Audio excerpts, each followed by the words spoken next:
Hello, welcome to the Unit Trends video series for ReliableDR. Today we're going to focus on storage adapter configuration for Datacore. So on the agenda for today,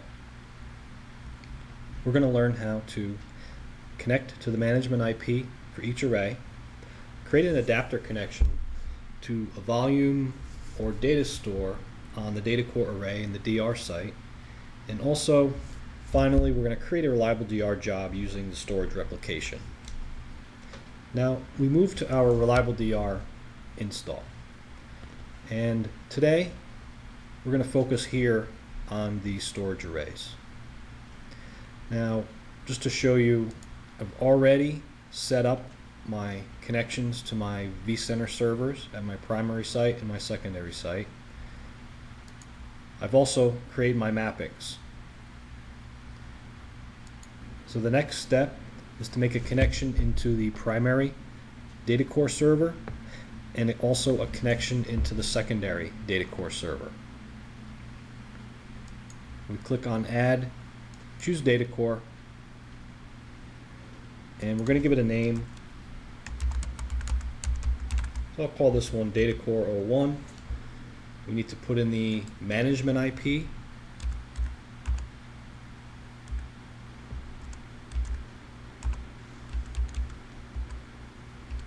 This is the management IP of the primary Datacore server. We're going to select our primary vCenter server. We can optionally give it a description here. And now we're going to put in the admin credentials to connect into the Datacore server.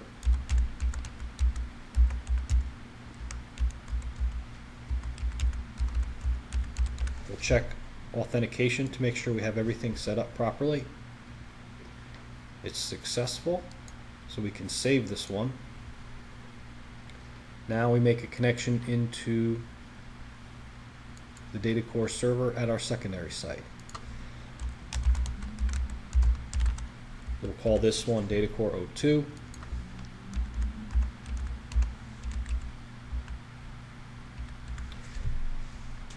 Put in our secondary management IP. We'll choose our secondary vCenter server and the admin credentials.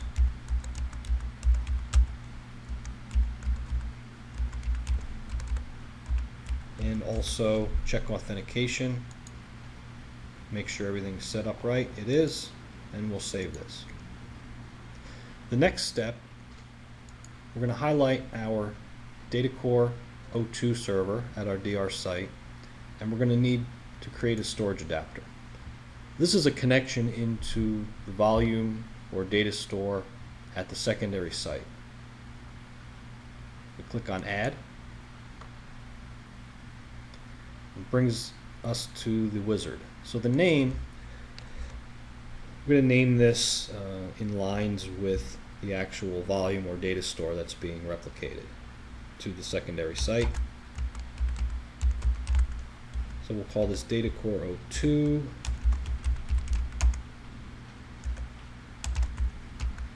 Disk 02. The protection method is going to be async because we're syncing from one site to another. Here's the storage array. The replication partner is Datacore 01 at our primary site. This lists the direction that it's being replicated. So now we need to select our disk pools.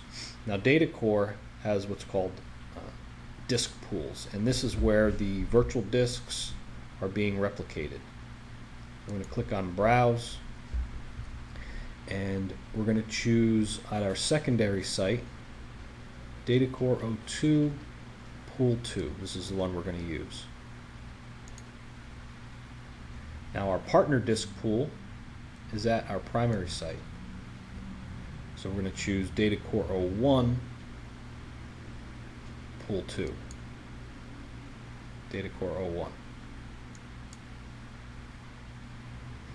This top part is now set up. Now we come down here to protected data stores, and we're going to pick the data stores that we want to work with.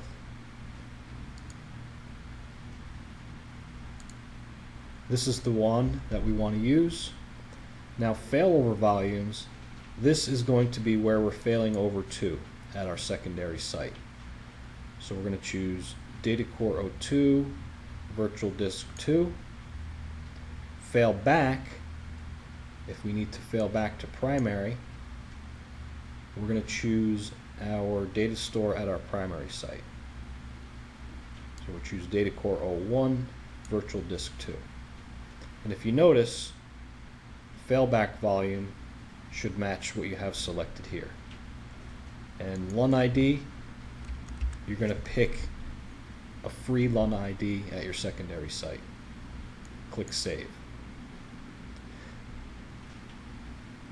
Click on Hosts, and this is where we're going to add our hosts. So protected host, this is at our secondary site, so we click Add,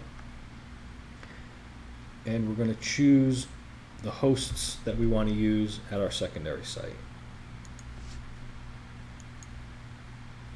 Now the primary protected host, this is at our primary site, so we need to choose the hosts at our primary site.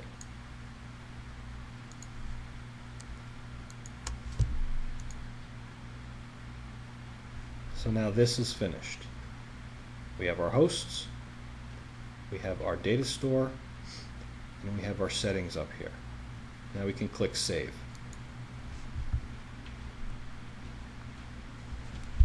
And that's it. Now what we can do is set up a job based on the storage replication. So we come up to Jobs, right click, choose Add Job. We're going to choose the storage replication. We're going to select our source server, destination server. We're going to select our mapping.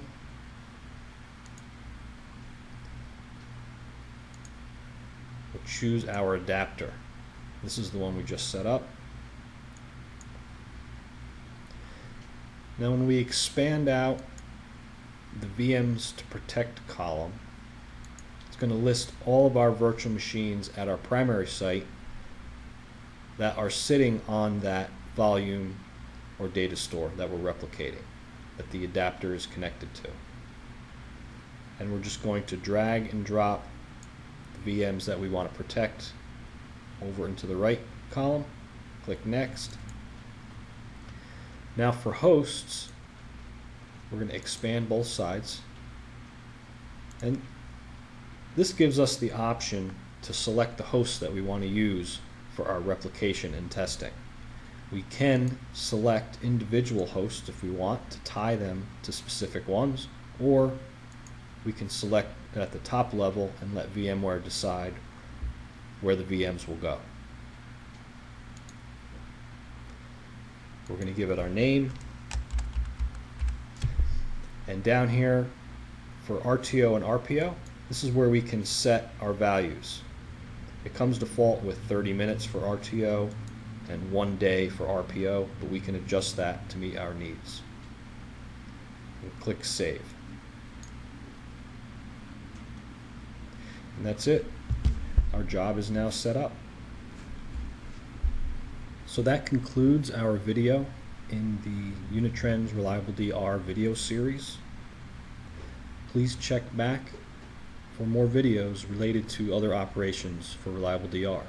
And we'll see you on the next video. Thank you.